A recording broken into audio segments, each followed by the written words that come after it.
Secretaria de Estado da Cultura do Rio Grande do Sul e TV Sangue Gaúcho apresentam Receitas da Nossa História. Esse projeto cultural versa sobre a história dos colonizadores, dos imigrantes do nosso estado do Rio Grande do Sul, assim como também das etnias dos povos originários. Quero dizer que nós teremos uma websérie especial com 12 capítulos. Vamos ter várias etnias aqui do norte do Rio Grande do Sul e do nosso estado. Este projeto tem como objetivo resgatar a história da culinária dos nossos imigrantes e também dos povos originários. Teremos 12 episódios que irão ao ar pelo nosso canal no YouTube e pelas redes sociais. Vamos ter também a edição de um livro que será distribuído gratuitamente com 500 exemplares. O projeto conta um pouquinho da história da culinária das nossas etnias. Hoje vamos ter a etnia italiana. Bem, hoje o prato vai ser polenta, radice cotte e fortaia. Culinária italiana, um prato maravilhoso. Erechim tem um dos grupos mais antigos do norte do Rio Grande do Sul, que é o grupo de Ilé. A dona Hildegard Durli vai estar nos dando a honra de fazer este prato e mostrar como é que faz. E a sobremesa, o famoso pérolas ao vinho. Todos conhecem por sagu. Nós vamos ter de sobremesa desse prato. Eu quero agradecer ao Claimir e a Rose de Baldinques, que é o presidente, e a esposa, que estão hoje aqui, o seu Coraza, que é um dos cozinheiros mais antigos, né, do Dilé, que também está nos dando a honra da presença, e dizer que nós estamos aqui para fazer então este prato especial. Os primeiros imigrantes italianos começaram a chegar ao Brasil na década de 1870. Porém, foi entre as décadas de 1880 e 1910 que houve o maior fluxo de italianos para o território brasileiro, principalmente para as regiões sul e sudeste do país. O estado de São Paulo foi o que mais recebeu imigrantes italianos que foram trabalhar nas lavouras de café e também nas indústrias da capital do estado. Já no sul do país, esses imigrantes se concentraram principalmente na região da Serra Gaúcha. Muitas colônias italianas foram criadas em cidades como Bento Gonçalves, Caxias do Sul e Garibaldi. Na região gaúcha do Alto Uruguai, a colonização italiana se deu por volta de 1914 e 1915, onde a linha migratória seguiu a direção norte, acompanhando a estrada de ferro em direção a Santa Catarina, constituindo a chamada Novíssima Colônia Italiana. Os italianos que vieram viver no Brasil trouxeram na bagagem muitas características culturais que foram incorporadas à cultura brasileira, dentre elas a culinária, que possui influência marcante. A cozinha italiana é talvez uma das mais ricas do mundo, pela qualidade e variedade de pratos, e influencia a gastronomia de diversos países. No caso do Brasil, os imigrantes recém-chegados passaram a mesclar sabores e aromas típicos da terra natal com os ingredientes oferecidos pelo país. Desta forma, alimentos pouco populares começaram a compor a culinária brasileira, dentre eles a berinjela, muito cultivada na Itália e encontrada em abundância no Brasil, o fubá, ingrediente principal da polenta e da broa, tradicionalmente italianos, os embutidos, a mortadela, por exemplo, que surgiu na Itália há mais de 2000 anos, o molho de tomate e até o pão feito de trigo. E assim, o prato da culinária italiana que apresentaremos agora é a polenta, um alimento típico da culinária italiana, a fortaia, que é um prato feito com ovos muito parecido com a omelete, e o radice cotte, que significa raízes em italiano. Hortaliça de pequenas folhas lisas e amargas que pode ser consumida crua ou refogada. E como sobremesa, o sagu, sobremesa de mistura adocicada de dois produtos, vinho e fécula de mandioca. Tão diversos na sua origem, mas tão simbólicos para os italianos que o escolheram para representar o gosto dos italianos nascidos aqui.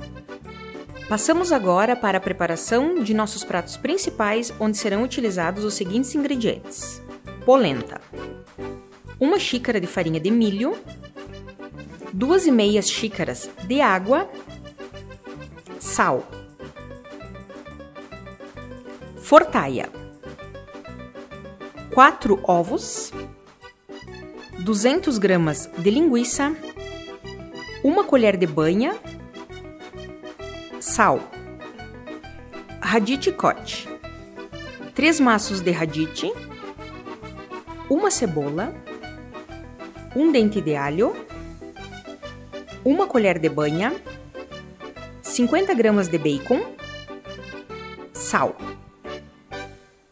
Dona Hildegard, eu quero passar com a senhora aqui, eu quero que a senhora agora nos explique como é que é feita a polenta. Vamos começar com a polenta? Vamos começar com a polenta. Com a polenta. O que usa para fazer a polenta? A polenta eu uso uma medida de farinha de milho, que então é uma xícara de farinha de milho, para 2,5 medidas de água. Dá no ponto. No ponto. A não ser que a farinha de milho seja mais grossa, daí fica um pouquinho mais difícil, mas aí é só emendar um pouquinho de água que ela vem no ponto. As famílias italianas tinham a polenta como um prato básico, sim. né? Se tinha uma polenta feita, a comida praticamente Cortada com o fio. estava iniciada. Isso é muito importante. Janta ou almoço, né? O que nós vamos fazer começando com a polenta, então? Com a polenta, a água já está quente, então eu vou colocar a farinha de milho. Desliguei para não ficar fervendo. Tá. Hoje usa o fouet, mas antigamente as panelas eram as famosas calheiras, né? Com o parolo, né? Isso aí. E usava aquela mescola. É isso? Isso. Olha, tá. Colher de pau. Bom, agora você tem aí, né, o fouet que facilita bastante para não embolar ou, né, criar pelotas. O sal vai a gosto, né? Tem pessoas que gostam mais salgado. Tem ali se a senhora quiser usar. Vamos ter que usar. Tá bom. Deixa cozinhar. Cozinhar. Pode ligar o fogo agora ou vai deixar sem? Agora pode ligar o fogo, mas um fogo bem baixinho. Fogo baixinho. Vou ajudar a senhora aqui, então. Aí, fogo baixinho. Inclusive, se tem aquela chapinha de fazer essa picada de polenta, é bom colocá-la em cima da chama do gás e a panela em cima daquela. Então não queima nunca a polenta. Mas esse prato era feito no fogão a lenha, né? Hoje estamos reproduzindo aqui com gás. Na realidade, se fazia no fogão a lenha e usava-se a própria chapa do fogão, né? Que era de ferro fundido, para fazer a polenta, a famosa polenta brustolada, né? Ela está no ponto de que antigamente nós tombávamos em cima da tábua. Quanto tempo mais ou menos de cozimento a polenta para ficar pronta de cozimento? Uns 35 a 40 minutos. Então vamos deixar ela cozinhando, pode ser? Vamos, só vamos passar para uma boca menor. Tá, então vamos lá para a boca menor. É a mesma boca atrás lá, vai essa aqui. Aí. Só bem baixinho. Bem baixinho, tá abaixo os dois fogos. Aí o que a senhora vai usar? Próximo prato, aqui a polenta está sendo encaminhada lá. O que nós vamos ter agora? O próximo prato nós vamos fazer o radicchio cotti. É um radicchio cozido, não aquele radicchio comum que você faz a salada, é um radicchio especial. Geralmente nós colhíamos na grama, nós colhíamos na horta onde tinha. Tu dá uma boa lavada, se tem a raizinha, coloca ela junto. Dá uma pré-cozida, não é uma cozida mesmo. Dá uma pré-cozida, tira da água, amassa bem e corta. Que daí ela está nesse ponto aqui. Tinha outros nomes além de radicchio ou era radicchio cotti? Acho que era radicchio. Radicchio cotti. Antes de colocarmos o radicchio, nós vamos dar uma refogada na cebola e no alho, que vão fazer parte do radicchio. Vamos chamar o seu Corazza. Seu Corazza, o senhor dá uma mão para nós para mexer a polenta, para ela não endurecer? Pode ser? Então, por favor, pode chegar. Isso. Dona Hildegard, o que a senhora vai fazer agora? Agora eu vou pôr um pouco de banha, que a gente usa bastante a banha, para dar uma refogada no alho e na cebola, para depois adicionarmos o radicchio. Temos que acender o fogo? Temos que acender o fogo. Então vamos acender aqui. Eu vou lhe ajudando aqui. A senhora pode ficar aí. Aí. Vai uma colherzinha de banha para fazer o refogado. Uma colherzinha de banha para fazer o refogadinho, isso, né? Para dar um pouquinho de um gostinho um pouquinho melhor no radicchio. Tá. O seu Corazza pode ir passando para lá, então. Agora vamos pôr a cebola, que quase... Eu acho que não precisa toda, vamos botar. Isso é tudo para dar um gostinho melhor na comida, né? Porque agora vamos deixar fritar isso. Bom, enquanto vocês vão preparando aqui, depois nós damos a sequência. Eu vou lá com o Tebaldinho, seu Claimir, para conversar com ele um pouquinho sobre o dilé. Pode ser? Fique à vontade. Seu Claimir, gostaria que o senhor nos desse a honra, obrigado pela presença, a honra de falar um pouquinho sobre o dilé. 94 anos de história, um grupo que sempre teve as suas atividades, ora um pouco mais, um pouco menos, mas enfim, grandes atividades, tivemos a festa da polenta, tem uma história bonita. Como é que surgiu o grupo Dilé na cultura gaúcha da nossa região do Alto Uruguai? Claro, aqui em Erechim, né? O Dilé tem uma história bonita dentro de Erechim. Começar a falar da formação do Dilé. O Dilé começou a surgir no longínquo ano de 1928, com um grupo de amigos descendentes da região Vêneto da Itália, todos descendentes, e eles se reuniam para jogar bocha, jogo de amora, jogo de baralho, e fazer jantas típicas italianas, como essa que está sendo preparada aqui. E o tradicional vinho. Aí o pessoal começou a sentir o gosto desses encontros pela música, para matar a saudade da Itália. Então o pessoal começou a se reunir e começaram a fazer cantorias amadoras, sem maestro, sem regente, sem ninguém. E daí foi surgindo, que nessa época o nome foi dado como Cavicchio, o nome do grupo. Depois, 20 anos depois, foi dado como o nome de Cavaco. Depois, Grupo do Gilé. E hoje é o Gilé, né? Então, esse grupo vem desde 1928 e esse ano completou 94 anos. E uma tradição do Grupo do Gilé na culinária foi a polenta, que em 1996 foi feita a maior polenta do mundo, né, com capacidade para 1.500 pessoas degustar, que foi feito na Frinap aqui em Erechim. Aí depois foi feito mais 13 edições, né, até 2009, deve ter sido a última. Aí depois polenta dessa grandiosidade, assim, para diversas pessoas não foi feito mais.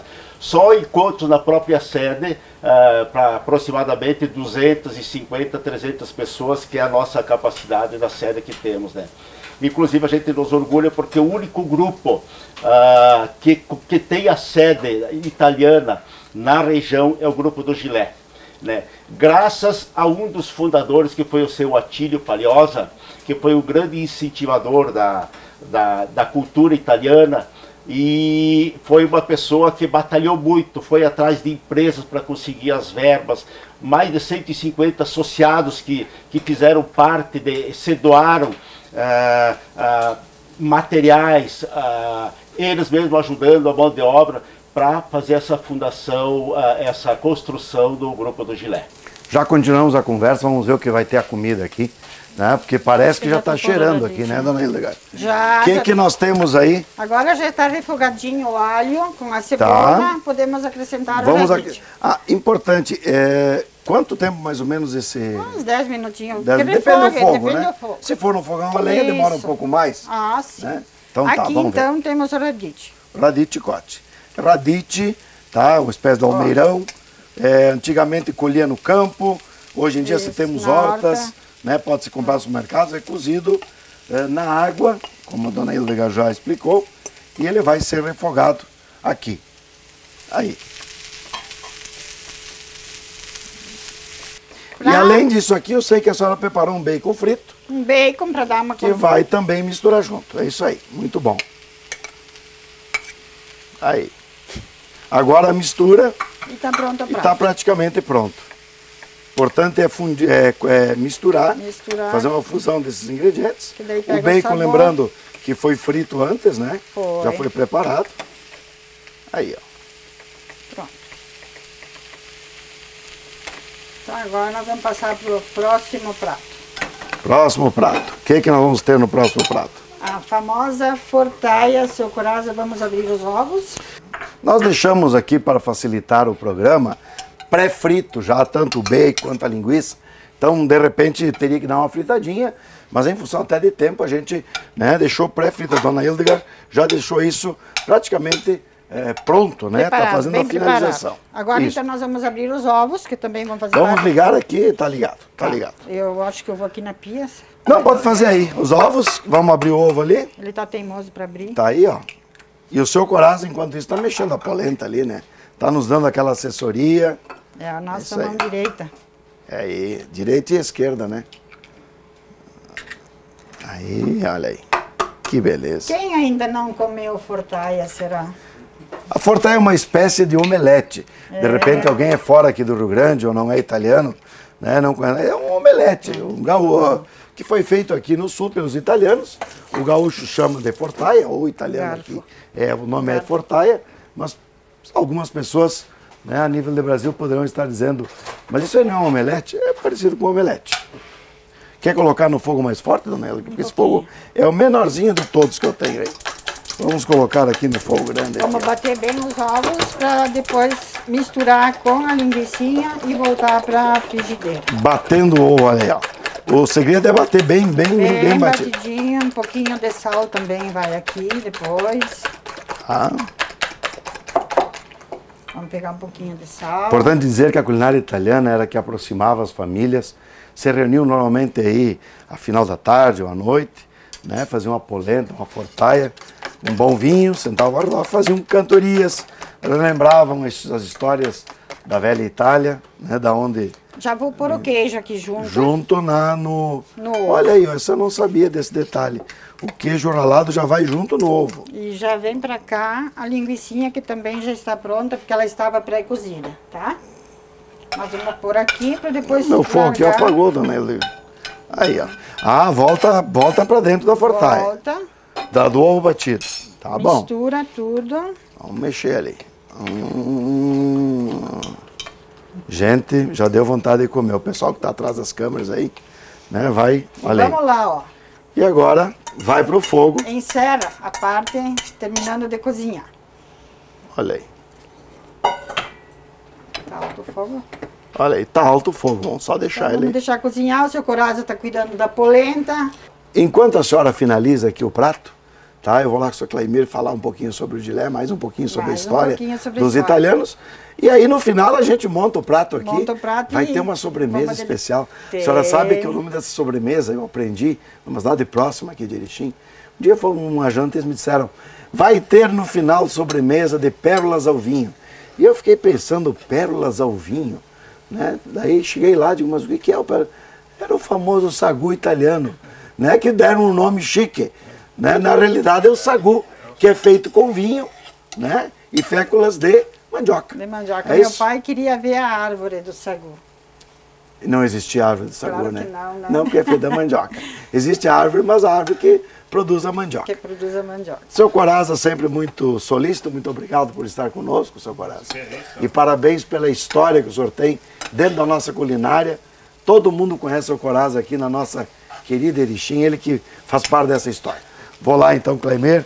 Afinal de contas, eu tenho que dar uma faladinha um pouquinho mais sobre a nossa cultura. Claimir, Posso desligar? Gilé tem 94 anos de história, tem essas festas que você falou todas. Hoje, quantos sócios nós temos? Eu, inclusive, sou sócio do Gilé. Seu Atílio Palhoça foi que me vendeu o título de sócio na construção da sede. Não sou um atuante, sou cidadão italiano, inclusive com cidadania já, né? Mas às vezes não estou atuando. Vamos falar um pouquinho então sobre a história do Gilé. 94 anos. Isso. Quantos associados mais ou menos temos aí hoje? Aproximadamente 150 associados. 150 sócios. Isso. Tem uma sede para 200 pessoas. Trabalha com coral, com cantos. Qual é as atividades que vocês estão desenvolvendo hoje na etnia italiana? O coral, nós estamos em 35 componentes, o coral misto, né, com vozes masculinas e femininas. E a gastronomia, a gente faz as jantas italianas, né?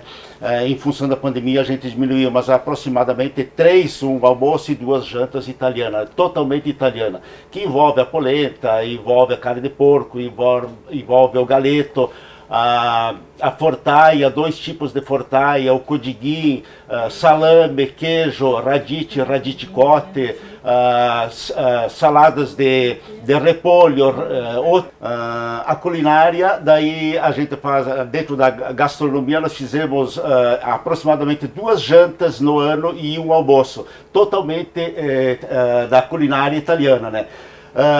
Envolve daí a polenta, 2 tipos de polenta, polenta brostolada, polenta em molho, massas, 2 tipos de massas, lasanhas, codiguim, carne, salame, queijo.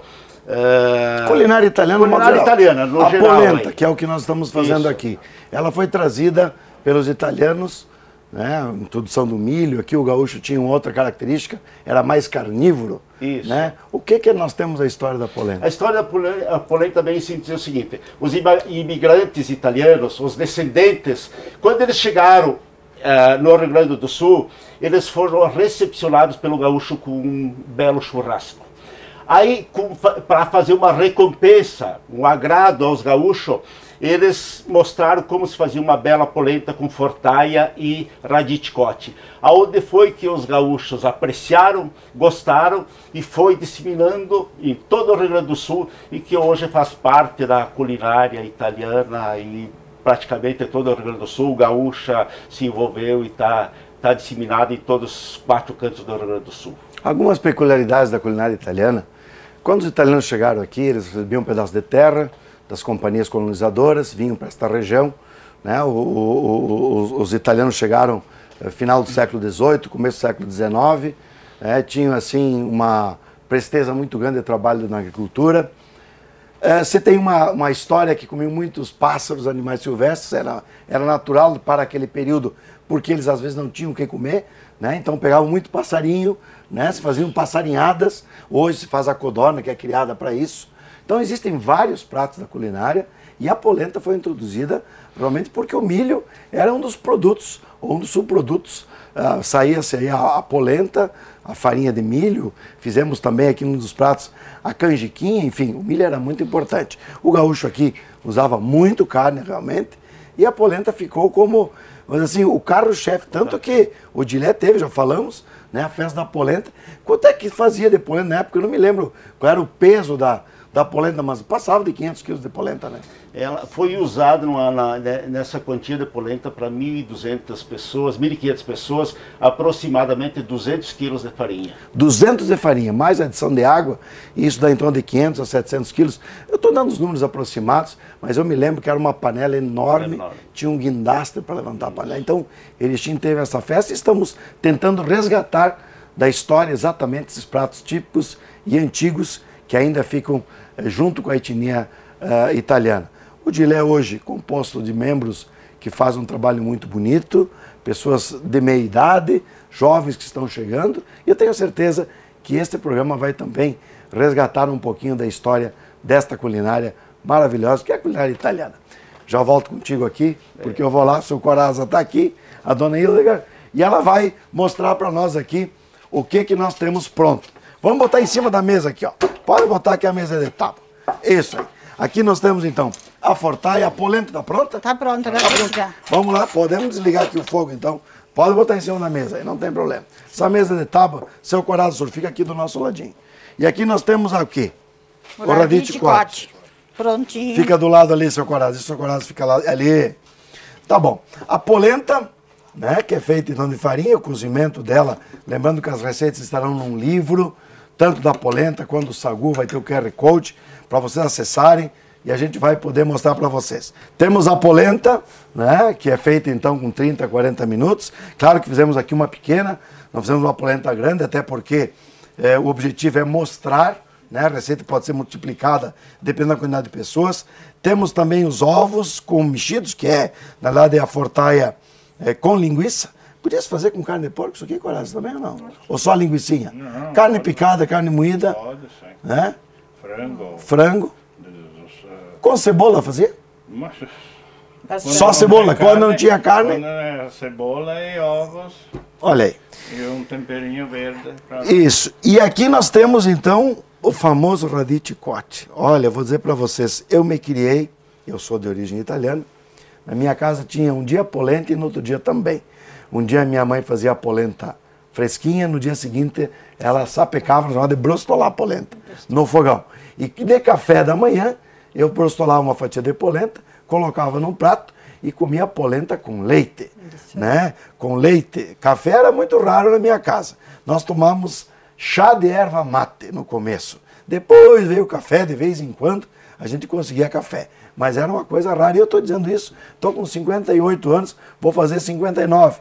Então não sou tão antigo assim, mas peguei esta fase bonita da história da culinária italiana. Fortaia era uma coisa que eu comia seguidamente, o radicchiotti, então, meu pai colhia na roça, os pissacã, que eram radicchio, para traduzir aí, seria o radice do mijo do cachorro, né? Pissacã, onde o cachorro podia eventualmente fazer xixi. Claro que não tinha tanto cachorro assim naquele período. O pai pedia, vocês vão lavrar com os boi ou arado, lá perto do mato tem aqueles pés grandes de pissacã, arranco eles bem direitinho e trazem. Via com um pedacinho da raiz, raspava. Tinha que se arrancar, não cortar. Uma parte fazia ele coce com bacon, com lardo, com toicinho. Com toicinho. Né? Temperava com lardo, porque não tinha o óleo, era feito com banha mesmo. E a outra parte era cozida e feito esse prato aqui.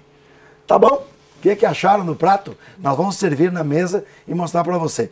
Eu vou dar mais uma conversadinha com o Claimir, né? Porque nós temos que falar mais um pouquinho da história dos italianos aqui na nossa região do Alto Uruguai, uma das últimas colônias do estado do Rio Grande do Sul, né? E veio aí na década de 20, trazendo o nosso querido Gilé, atual Gilé, que é a cidade italiana, uma das mais antigas aqui do norte do Rio Grande do Sul e, quem sabe, a precursora de tantos outros grupos que nós temos em toda a nossa região, que é uma região colonizada também por italianos. Bueno, vamos aqui para o Claimir. Claimir, que é o presidente do grupo Gilé, grupo italiano. Claimir, além da polenta, além da reunião das famílias, nós tínhamos a religiosidade, né, italiana, a religião católica que prevalecia, era muito forte. Né? Eu sei que o Gilé também fez um projeto há pouco tempo, o resgate da missa italiana. Eu gostaria que tu falasse um pouquinho da importância da religiosidade de, antes de fazer uma refeição, fazer uma reza, pedir a bênção de Deus, agradecer pelo dia, né, pelo trabalho, enfim. Gostaria que tu falasse um pouquinho sobre essa religiosidade do italiano. Hoje muito difícil encontrar isso nas famílias, né? Mas antigamente o pessoal, antes de qualquer refeição, a família toda ao redor da mesa e faziam suas orações, agradeciam pelo alimento, pelo trabalho, pela vida, né? E então o pessoal era muito religioso. E falando em religiosidade, o pessoal do grupo do Gilé, já que não existem mais agora aqui, os passados, eles faziam a missa italiana. E essa missa italiana, nós agora, esse ano, nós resgatamos elas e desenvolvemos ela nos bairros da cidade. Em 5 bairros da cidade de Erechim. Inclusive, uma delas, o bispo fez a cerimônia. Como ele fez curso, ele se aperfeiçoou na Itália, ele fala nitidamente o italiano. E nós fizemos toda a missa italiana. Ficou muito bonito. Inclusive, temos um convite agora para fazer uma missa na catedral e no seminário. Então, assim, foi um resgate que a gente teve dessa missa e ficou muito bom, porque foi uma coisa que foi feita há 20 e poucos anos atrás e a gente está resgatando ela nos dias de hoje. O Gilé ainda preserva, com certeza, o dialeto italiano, dialeto vêneto. As cantorias também são feitas em italiano. Então, ainda há esta preocupação, depois de 94 anos, de manter, né, viva a presença da cultura em toda a sua história, em todas as suas peculiaridades? Sim, existe. Inclusive as músicas, né, como eu falei antes, é o coral misto, hoje com vozes masculinas e femininas, né? E essa cultura existe, a preservação continua, inclusive a gente está sempre atrás de novos componentes, tentando renovar com pessoas mais jovens, né? Porque hoje nós temos uma faixa etária já bastante elevada, e se nós não conseguir renovar com o pessoal mais jovens, aí com certeza isso vai ter um fim que a gente não gostaria, né? Porque com certeza o grupo vai ser extinto. Bem, eu quero dizer para vocês que estou feliz em poder estar recebendo os italianos hoje, né? Eu que também sou de origem italiana, de pai e mãe, e me orgulho muito em poder ter comido todos esses pratos que estamos fazendo aqui. Nós vamos mostrar para vocês, agora vamos à parte mais importante. Eu só vou preparar a mesa, enquanto isso vamos mostrar um breve histórico. Eu sou Helena Confortin, sou professora e estudo a etnia italiana já há muitos anos. Sou descendente de família italiana, meu bisavô e avô vieram da Itália, região norte. Então eu sempre convivi com pessoas que viveram a etnia italiana. Tanto que a minha primeira língua é o dialeto italiano, falado até hoje na minha família. Bom, a colonização italiana no Alto Uruguai. Como sabemos, o Alto Uruguai foi a última região do estado do Rio Grande do Sul a ser colonizada. E isso aconteceu no início do século XX. Como aconteceu isto? O governo do estado, à época, quis fazer uma experiência nova, inovadora, na colonização do Alto Uruguai gaúcho. Ele não queria mais que houvesse grandes latifúndios, mas queria o minifúndio, o pequeno produtor. E para isso ele utilizou os grupos étnicos que vinham da Europa, dentre eles os italianos. Aqui inicialmente chegaram outras etnias. Os italianos foram os últimos a aportar aqui no Alto Uruguai. E de onde vieram? Como sabemos, toda a Serra Gaúcha foi colonizada na década de 1870, 75, 80 pelos imigrantes italianos. Lá começaram com Bento Gonçalves, Garibaldi, depois Caxias e vieram vindo. Então, a primeira expansão ocorre dos italianos em volta das antigas colônias Caxias, Bento e Garibaldi. Aí eles vão para Nova Bassana, Nova Araçá, Alfredo Chaves, Flores da Cunha, enfim, toda aquela região que foi quase que uma extensão da colonização italiana das primeiras colônias. Acabada a terra lá, eles atravessaram o Rio das Antas e chegaram em Guaporé. Em Guaporé, eles chegaram mais ou menos em 1892, 93. Lá também logo se exauriram as terras. Então o que aconteceu? As famílias de italianos tinham muitos filhos, a maioria 10, 12 filhos. Era tradição até hoje entre o italiano, sobretudo do interior, dar uma colônia de terra ao filho que casasse. E não havia mais terra lá. Então o que o governo do estado fez? Começou a colonizar aqui a região norte, que era onde ainda havia terra. Para isso, eles contrataram duas grandes empresas colonizadoras, a ICA e a Lute Rosa. A empresa ICA foi uma empresa judaica que veio para cá, comprou toda a região de Quatro Irmãos, ela comprou uma vasta extensão de terra, bem no início do século XX, e ela, que compreendia Quatro Irmãos, parte de Erechim, hoje Paulo Bento, Jacutinga, Campinas, São Valentim, e até lá. O objetivo deles foi explorar a madeira. Derrubaram os pinhais todos, levaram embora toda a madeira e quando acabaram de explorar a madeira, eles tomaram as terras, começaram a ser saqueados até em 1923, por aí. O que eles fizeram? Dividiram as terras e começaram a vender para os colonos, sobretudo italianos. Então toda a região Alto Uruguai, de Quatro Irmãos, Jacutinga, Paulo Bento, Campinas, São Valentim, foram colonizados pela ICA, que vendia os lotes. E a outra empresa que o governo do estado contratou para colonizar o norte do Rio Grande do Sul foi a Lute Rosa. Ela foi criada lá em 1912, 15, em Porto Alegre, e ela recebeu das terras devolutas do estado grande extensão aqui, sobretudo do Vale do Rio Uruguai. E essa Lute Rosa foi quem vendeu colônias de terra, lotes de terra. Como é que vendiam essas terras para os colonos italianos? Vendiam pequenos lotes, ou seja, comparado, né? Uma colônia da época era de 250 metros de frente por 1000 metros de fundo. Então eles faziam o traçado num mapa dessas terras, não levando em conta se era terreno acidentado, se havia rio, o que fosse. E apresentavam para os colonos lá de Bento, Guaporé, etc., aquela região, esses mapas. Então, os italianos que precisavam da terra para dar aos filhos, compravam no mapa as terras para virem para cá. E vindo para cá, o que eles faziam? Para não ficar no isolamento, sozinhos, eles se reuniam família, digamos, uma família com 10 filhos. Outra família, irmão do pai, aí com mais 10.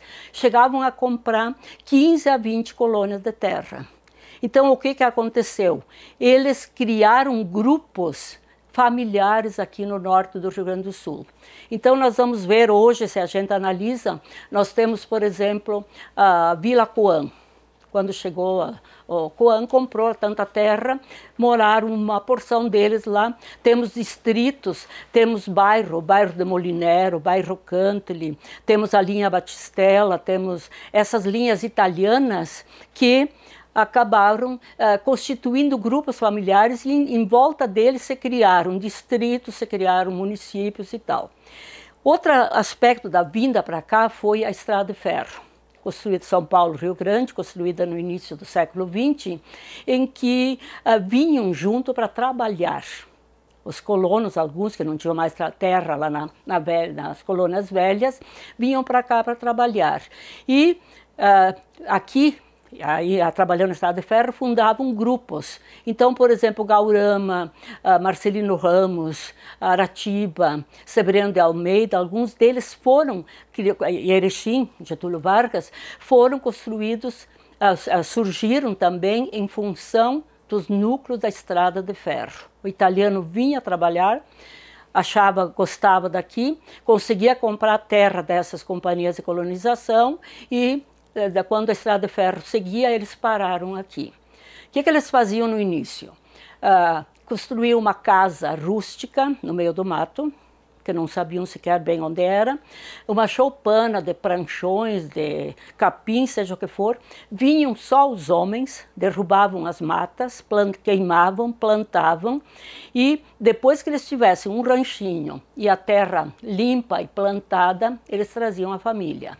Aí a família vinha, muitas vezes, de carroça, abrindo picada no meio do mato, levavam 15, 20 dias para vir de Guaporé, de Bento, abrindo picadas, vinham a cavalo, com, às vezes, ternos de mulas, ou então com os cargueiros, onde botavam as crianças dentro dos cargueiros e traziam, e chegavam aqui, então, e começavam a trabalhar no meio do mato.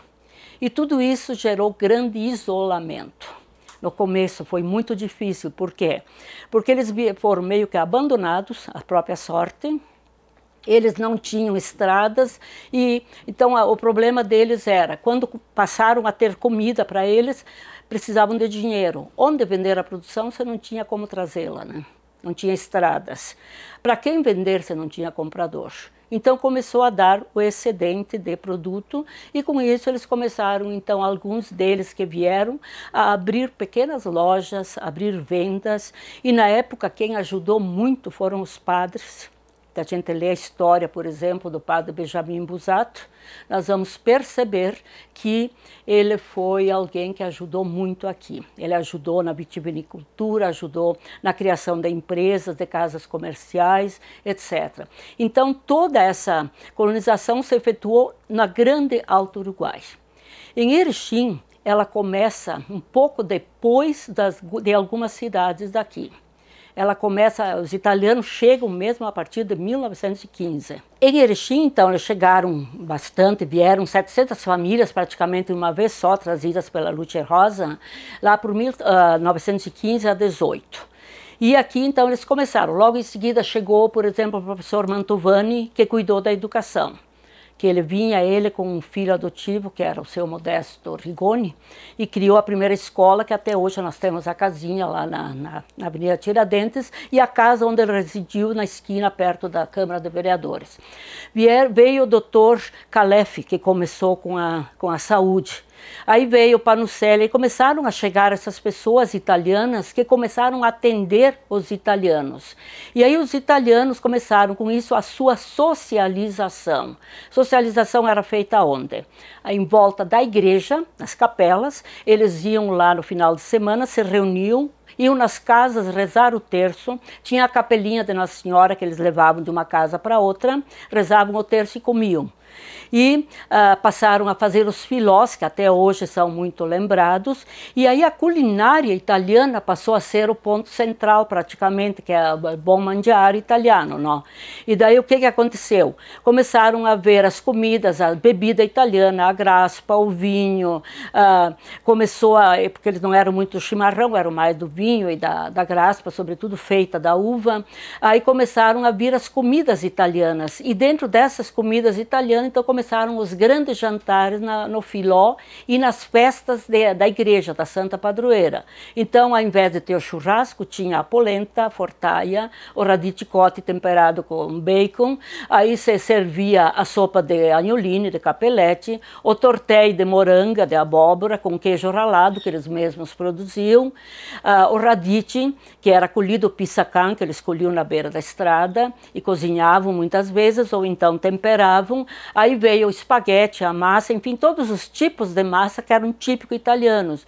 E aí então que começou mesmo a culinária italiana aqui da região, trazida não só da velha colônia, mas também da Itália, porque quem veio da Itália ensinou como cozinhar. E as nossas nonas eram grandes cozinheiras, elas tinham mão para tudo que era tipo de tempero, fazer o pão, fazer a bolacha, fazer o grostoli, fazer as colombinas para as crianças, fazer as bolachas para as peças que penduravam no teto para que as crianças não comessem, as cucas com o fregolá.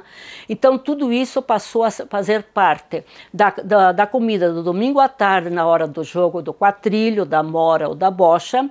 As mulheres, enquanto isso, ficavam conversando, cozinhando, fazendo essas comidas doces, pudins, o chico balanceado, que elas faziam muito, as geleias eram bem apreciadas, e elas então aproveitavam esses momentos de se unirem, de conversarem, de trocar informações para culinária e artesanato.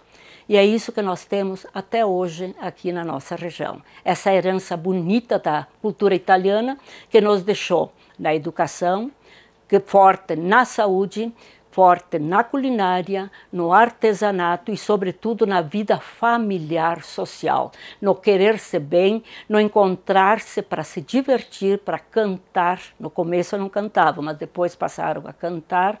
E digo por que não cantava, para não serem identificados na época da guerra, quando foram inimigos do Brasil. Então, toda essa herança hoje é lembrada como alguma coisa que ficou na nossa memória e na memória da nossa região. Chegamos à hora então de provarmos a polenta, o radice e a fortaia. Claro que o prato não podia ser servido sem um bom vinho que faz parte do acompanhamento. Quero agradecer ao Grupo de Lé, Dona Hildegard Socoraz, Teobaldim, por estar aqui hoje. Muito obrigado, por esse trabalho maravilhoso que vocês estão fazendo. Com certeza vamos deixar no livro a receita e teremos na sequência também um sagu. Vamos provar aí? Vamos tentar fazer. Vamos fazer um brinde primeiro? Vamos fazer um brinde primeiro. Brinde aí, aí. Viva nós! Viva nós! Vamos lá. Isso. E agora, vamos provar aqui a fortaia. Vamos lá.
Para encerrar o nosso prato italiano, temos aqui sagu, que são féculas de mandioca cozidas com vinho, e aí tem toda uma receita que nós vamos deixar nos descritivos e também no QR Code do nosso livro. Quero agradecer mais uma vez ao Dilé pela presença e vou experimentar aqui o sagu, porque peculiaridade, ele tem que estar quentinho, o sagu para estar com maior sabor, mais gostoso, O comedor de sagu, o italiano legítimo, gosta dele quente. Mas claro, a Dona Hildegard fez especialmente para esse momento. Obrigado pelo sagu. Muito gostoso. Obrigada. A receita vai estar bem especificada, vai ser bem fácil de fazer. Culinária italiana hoje então trouxe polenta, fortaia, radice cotti e sobremesa, um sagu, bom vinho. Quero agradecer ao Grupo de Lé, Dona Hildegard, nosso cozinheiro, Socoraz. Muito obrigado pelo carinho. Estamos encerrando e com certeza isso vai ficar registrado no nosso livro de culinária, que os livros são distribuídos gratuitamente nesse nosso projeto e na websérie, no YouTube, canal TV Sangue Gaúcha, no Facebook e em todas as redes sociais. Obrigado e até o próximo. Este projeto conta com o patrocínio das seguintes empresas: Brastelha Industrial, Cavalete Cadeiras Profissionais, Bigolar Máquinas, Ervateira Rei Verde, Casul Distribuidora e GPR Nutrição Animal. O financiamento é do Procultura RS, Governo do Estado do Rio Grande do Sul.